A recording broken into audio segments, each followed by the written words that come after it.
If I had to rebuild from zero in today's economy, no investments, no network, I'd still create passive income. And I know it's possible because, well, I've done it. And good news is I went from over $1 million in debt to financially free all within less than 10 years. I did become financially free when I was 28, but when 2008 hit, I went broke. I went from millionaire to upside down millionaire, over $1 million in debt. Now, while I was in the middle of digging out of that hole and things did start to get better a little bit, all of a sudden, 2012, I go in to sit down with some of the partners of the business I was working in, and I was starting to pay off some of that debt, but I was still had several $100,000 to go there. I was just barely paycheck to paycheck. They call me and they say, "Okay, Chris, we don't know how this is gonna work. I think we're done here." So they fired me, literally fired me. Now, fortunately, I started to launch Money Ripples right about the same time. I had a feeling that I should at least have this thing started. I didn't know what it was gonna look like, but I was starting it up. I was actually, by the way, starting up that business to help their business. But when all of a sudden they said, "Hey, you're done," they're like, "What are you gonna do?" I said, "I don't know. I have a non-compete with you guys, but I will still use my own stuff." So I used my own education for cash flow, and I had, a life insurance license and things like that. I would start from scratch. But they had a non-compete and I wanted to honor it. And so I had to start from no network, no money, right? By the way, they did give me a severance, but when I opened up the freaking check, I parked, I said, "You know what? It's nice they gave me a severance check. I'd made them millions of dollars." I opened it up, it was $1,000. So guys, I didn't have a lot of seed money to go. So what I do first and foremost is I had to make income. Now, if you're in business, this is good. Business can be one of the biggest and fastest ways to grow money right now. Now, if you're not in business, maybe you're somebody who's an employee, the biggest thing you gotta ask is, what can I do to create value for somebody? Become an intrapreneur versus being the entrepreneur. You can become a partner. You don't have to be the one that starts a business, right? But start somewhere. You gotta get income coming in right away. That's the first step. Now in business, here's what I did. I went and I found people in the network that wasn't part of that non-compete. So where they were focusing on chiropractors and dentists, and I had lots of experiences with them, I decided to start on a network I knew they didn't care about, which was, I got very niched. I went for women entrepreneurs in the state of Utah. I went very specific there. Now, I already had a few people I knew. They were friends, but we weren't close. And so what did I do? I immediately went and I started having like brunches or lunches with these people. I started asking them to go out, not go out for a date, but basically go out to meet. Here's the key thing here. Is when you're trying to build this network, which is the second thing. One, you gotta have a business, so you gotta have a start, build a business, build some sort of value, start building that network.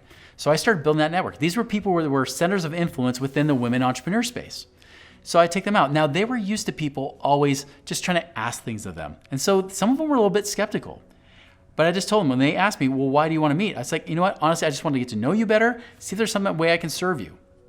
And of course, they were still a little bit hesitant, but they would meet. But I would follow up on that. So when I would sit down with them, I would listen to what they're talking about. What's going on in their personal life, their business life? What are they looking for? I'd be listening for solutions. Because again, this is the number one indicator of how you make more money, is that dollars follow value. So I know that creating value for people is what always leads to money eventually. So I started looking for ways to help create value, whether it be through a relationship or through some knowledge maybe that I had. Now I didn't have any money, so I couldn't help them there, but I did have knowledge and I had relationships. And so sometimes they'd say, "Yeah, I've been kind of struggling with this." I'm like, "Oh, you know what?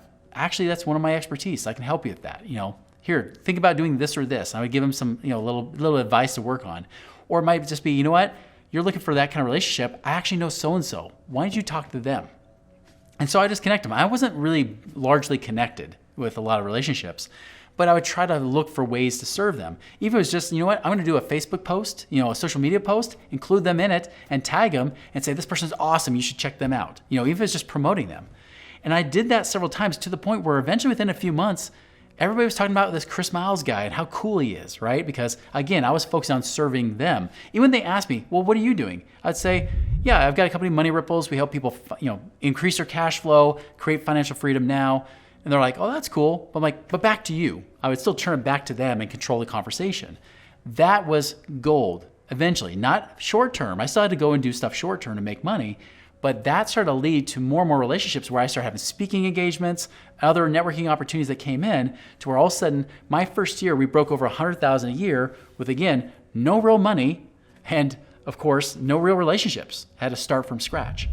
Another bonus here too, by the way, I also exchange services. So I offer my services to somebody to help me build my website. So I literally paid nothing for the website, I just exchanged services to do that. Now, when you're doing this, the big focus of this at this point is to be profitable in your business.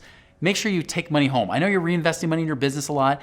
Don't make a big habit of doing that.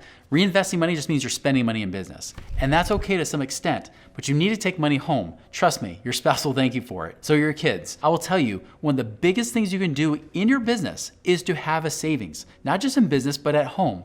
When you know you don't need that one customer or that one client to make money, you come from a bigger place of power. You come from a bigger place of negotiation, a bigger place of sales. You actually will sell and close more people if you don't need the money. When you need the money, when you're desperate for money, everybody feels it. They feel your scarcity and they say no to you. But when you feel in a more abundant place, you're in a place where you're like, hey, at least I've got $1,000. That's a car payment, or maybe that's my house payment, or whatever it might be. Cool, that's good. Because you can say, you know what, I don't need this one customer or this one client because I've got my car payment or my house payment covered. And so keep building that cash. Now, once you build that cash above $100,000, right? Now you start to build a much bigger nest egg. Now you're becoming more abundant. Now is it easier to do business and you usually get to a more stable place. Then is the time when you start creating multiple streams of income. Until that point, until you have at least $100,000 saved up beyond your emergency fund that you need for your family.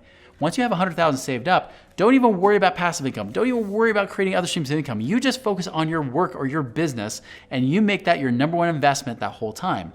But once it stabilizes, once you're profitable, and now that you have well over $100,000 to invest, now you start investing for passive income. This is where things like real estate investments, like we talk about on this channel all the time, by the way, subscribe to this channel if you haven't.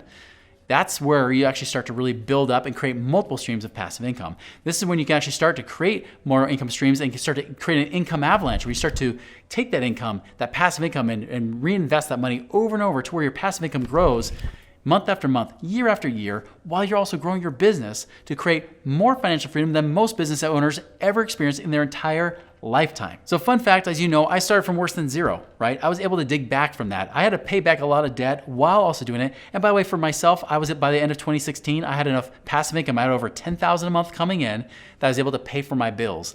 That is a place of power. And by the way, when you come from that place of power, people buy from you too. Now, many people say, well, how'd you do it? How do I do it for myself?